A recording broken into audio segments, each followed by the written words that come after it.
Assalamualaikum warahmatullahi wabarakatuh.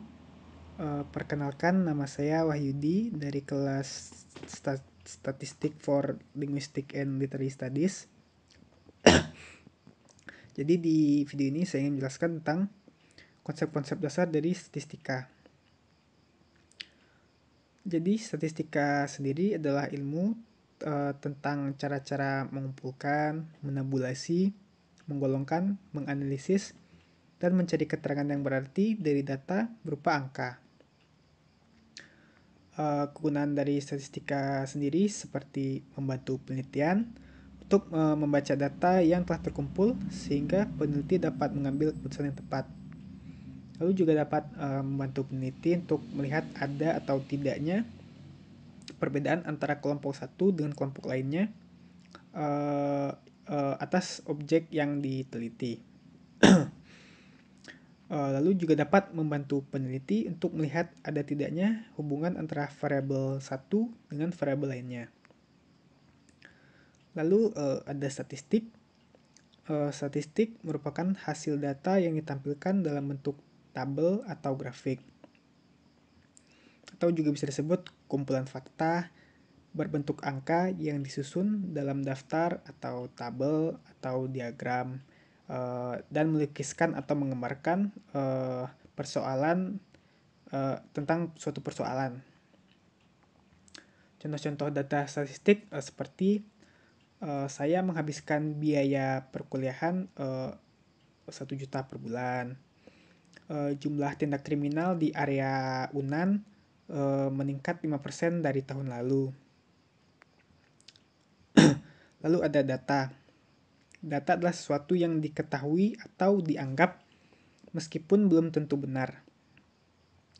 Data dapat digunakan untuk menggambarkan suatu keadaan atau persoalan. Menurut skalanya, data dapat dikelompokkan menjadi 4. Yang pertama ada data nominal. Data nominal sendiri adalah data yang digunakan untuk mengkategorisasikan atau memberi nama saja untuk membedakan. Contohnya, mahasiswa yang mengambil konsentrasi sastra diberi kode A, dan mahasiswa yang mengambil konsentrasi linguistik diberi kode B. Lalu ada data ordinal.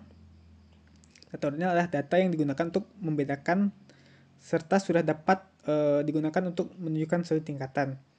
Contohnya ada skala prestasi dalamnya rapor digunakan tanda sangat baik, baik, cukup, sedang, dan juga kurang.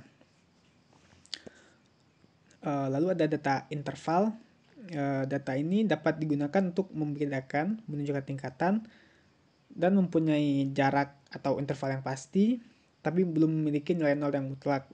Contohnya suhu udara, temperatur udara.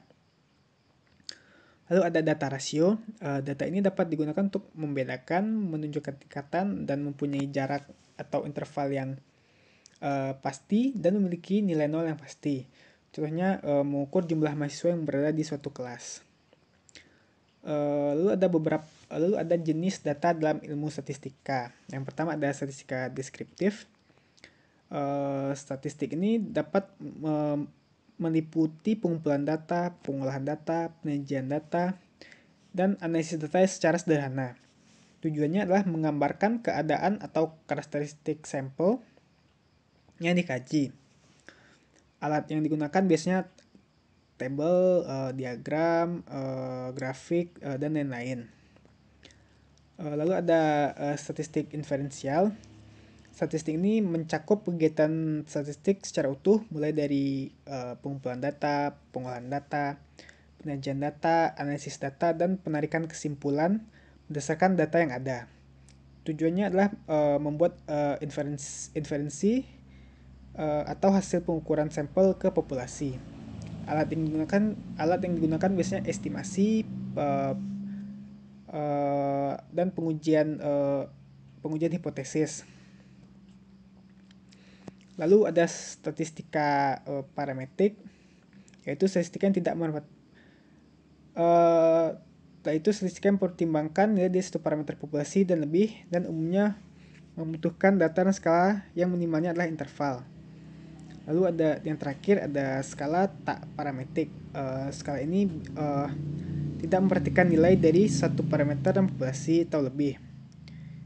Skala statistik ini biasanya digunakan karena analisis parametrik tidak konsisten lagi, sehingga tidak terikat atau terbebas dari model distribusi dan sampelnya yang relatif kecil. Baiklah, sekian dari saya. Assalamualaikum warahmatullahi wabarakatuh.